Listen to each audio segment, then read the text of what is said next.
नमस्कार मित्रांनो, Suravase insurance mall या यूट्यूब चॅनलमध्ये आपले हार्दिक स्वागत। मित्रांनो, आज मी तुम्हाला एक छोटीशी पण अप्रतिम अशी गोष्ट सांगणार आहे। त्या गोष्टीमधील जे पात्र आहेत राम आणि श्याम, हे दोन्हीही काल्पनिक आहेत। कोणीही आपल्या नावाशी या व्हिडिओचा अर्थार्थ संबंध जोडून घेऊ नये। मित्रांनो, गोष्ट अशी आहे, राम आणि श्याम अगदी लहानपणापासून अतिशय जवळचे मित्र।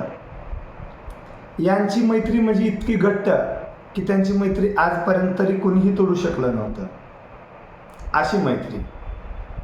गंमत अशी झाली की अगदी लहानपणापासून एकाच शाळेत, एकाच कॉलेजमध्ये, परत एकाच इंजिनिअरिंग कॉलेजला, योगायोगानं दोघंही इंजिनियर झाले। पुण्याला एका नामांकित कंपनीमध्ये सॉफ्टवेअर इंजिनियर म्हणून जॉबला पण लागले। चांगला पॅकेज होता। आता दुःखाचे दिवस संपून हळूहळू ते सुखाच्या दिशेने वाटचाल करत होते। ठरल्याप्रमाणे चांगलं पॅकेज असल्यामुळं अगोदर त्या दोघांनी अगदी जवळजवळ फ्लॅट घेतले। कालांतराने दोघांनीही गाडी घेतली आणि काही वर्षानंतर दोघांचंही लग्न झालं। नशीब असं, योगायोगाने दोघांनाही मुलंच झाली। दोघांनाही मुलगी पाहिजे होते, पण झाली मुलं। असो, अजून काही काळ गेला। काही कालांतराने त्या दोघांनाही मुली झाल्या। आता त्यांचे स्वप्न पूर्ण झालेले होते। आता हे दोघेही चांगले मॅच्युअर झालेले होते। एक दिवशी असाच सुट्टीचा दिवस होता। दोघेजण विचार करत होते, आता आपल्या मुलांच्या शिक्षणासाठी आणि त्यांच्या लग्नासाठी आत्तापासूनच आपण काहीतरी थोडीफार गुंतवणूक केली पाहिजे। पर्याय भरपूर होते समोर।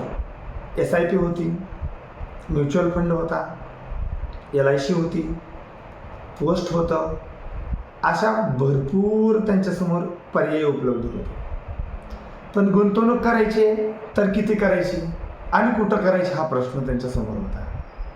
काय झालं, एक 8 ते 10 हजारपर्यंत त्यांची गुंतवणूक करायचं दोघांचं ठरलं, पण कुठं करायची, कशी करायची हे मात्र ठरलं नव्हतं। विचार करत होते। 8 दिवस गेले, 15 दिवस गेले, महिना गेला। मग त्या महिन्यामध्ये रामला एका एक्स कंपनीचा सुकन्या नावाचा प्लॅन घेऊन एक व्यक्ती रामकडे गेला आणि अगदी त्याच महिन्यामध्ये श्यामकडे सुद्धा एक LICचा एजंट गेला। त्याने रामला सुकन्या ही योजना समजावून सांगितली। एका LIC एजंटनं श्यामला सुद्धा ती तशाच प्रकारची एक योजना समजावून सांगितली। आठवडा 15 दिवस परत गेले। मग परत दोघंजण हे एकत्रित आले, गप्पा गोष्टी चालू होत्या आणि आठवलं ह्यांना, अरे आपण मागच्या आठवड्यामध्ये गुंतवणुकीबद्दल काहीतरी चर्चा केली होती। माझ्याकडं असं राम म्हणला, एक सुकन्या नावाची एक पॉलिसी घेऊन एक व्यक्ती आला होता माझ्याकडं। श्याम पण अगदी तसंच म्हणला, अरे माझ्याकडं पण एक LICचा म्हणून असा एक प्लॅन घेऊन आला होता। ठरलं होतं दोघांचं महिन्याला एक 8 ते 10 हजारापर्यंतची गुंतवणूक करायची। लमसम वर्षाकाठी 1-1 लाख रुपये त्यांच्या उच्च शिक्षणासाठी, लग्नासाठी। आपणाला आजपासून जर गुंतवणूक केली तर आपणाला वयाच्या 21 ते 25 वर्षाच्या मध्ये एक 23 वर्षापर्यंत एक 50-50 लाख रुपयाची पुंजी आपल्यापर्यंत आली पाहिजे। मग काय करायचं हे विचार करत होते। अगदी त्याच महिन्यामध्ये दोघांना 2 वेगवेगळ्या कंपनीचे लोक जाऊन भेटले। हा डिस्कस करत होता की मला असं एक सुकन्या नावाचा प्लॅन सांगून गेला एजंट। हा त्याच्यासोबत चर्चा करत होता की बाबा हा मला सुद्धा ह्या पद्धतीनं शेअरिंग झाली दोघांची। फरक इथंच होता मित्रांनो, जे सुकन्या नावाचा प्लॅन सांगून गेला त्या व्यक्तीने सांगितलं होतं की 18 वर्षे 1-1 लाख रुपये भरायचे, तर 23व्या वर्षी 50 लाख रुपये तुम्हाला मिळतील। LIC एजंटनंही त्याच पद्धतीने सांगितले होते, पण LIC एजंटनं सांगितलं होतं 18 नाही तर तुम्हाला 20 वर्ष लाख रुपये गुंतवायचे तर आणि 50 लाख रुपये मिळणार आहेत। फसगत झाली इथंच. राम म्हणत होता नाही नाही माझे 2 लाख रुपये इथं वाचत आहेत. श्याम म्हणत होता माझे 2 लाख रुपये इथं एक्स्ट्रा जात आहेत. पण याच्याही फीचर्स बघितल्या आणि याच्या जर फीचर्स बघितल्या तर मला सांगून गेलेल्या एजंटना हे मला थोडं योग्य वाटते. राम म्हणत होता की नाही नाही माझी इथं 2 लाख रुपये वाचणार आहेत. बेनिफिट तर तिकडेही 50 लाख रुपये मिळाले, इकडेही 50 लाख रुपये मिळाले. उगाच का माझे 2 लाख रुपये मी जास्त घालू. आणि इथं मात्र दोघांचं एकमत झालं नाही. इथं दोघांचं दुमत झालं. ठरल्याप्रमाणे रामनं सुकन्याची पॉलिसी काढली, श्यामनं LICची जीवन लक्ष नावाची पॉलिसी काढली. प्रीमियम दोघाला सेमच होता. प्रीमियम भरायचा वर्ष मात्र 2 वर्षाचा फरक होता. सुकन्यामध्ये 18 वर्ष भरायचे होते, LICमध्ये 20 वर्ष भरायचे होते. इथं मात्र 2 लाख प्रीमियम जास्त जाणार होता. पण डिसिजन आपला घेतला. श्यामने LICची जीवन लक्ष पॉलिसी घेतली, रामने सुकन्या नावाची पॉलिसी घेतली. चालू दोघांचाही प्रीमियम भरायला चालू झाला. वर्ष गेले, 2 वर्ष गेले. 2 वर्षानंतर असेच एक लगट 2-3 दिवस सुट्टीचे दिवस आल्यामुळं हे सगळेच फिरायला जायचं ठरलं. मग निघाले विथ फॅमिली दोघंही माथेरान किंवा तिकडं ह्याला महाबळेश्वरला गेले. मस्त मजा करत होते, एन्जॉय करत होते. एका धबधब्यावरती गेले. लहान लेकरं असल्यामुळं त्या बिचाऱ्या त्यांचे जे काही पत्नी आहेत ते असं थोडंसं धबधब्यापासून दूर बसून बघत होत्या. हे दोघं मस्त मौज मजा करत होते. दुर्दैव असं की अचानक वरती कुठं तर जोराचा पाऊस पडल्यामुळं त्या धबधब्याला खूप मोठा पूर आला. कळालं सुद्धा नाही आणि एका क्षणार्धात त्याचं नव्हतं झालं आणि हे दोघंही राम आणि श्याम त्या पाण्यात वाहून गेले. त्या दोघांच्याही परिवारावरती अतिशय खूप दुःखाचा डोंगर कोसळला होता.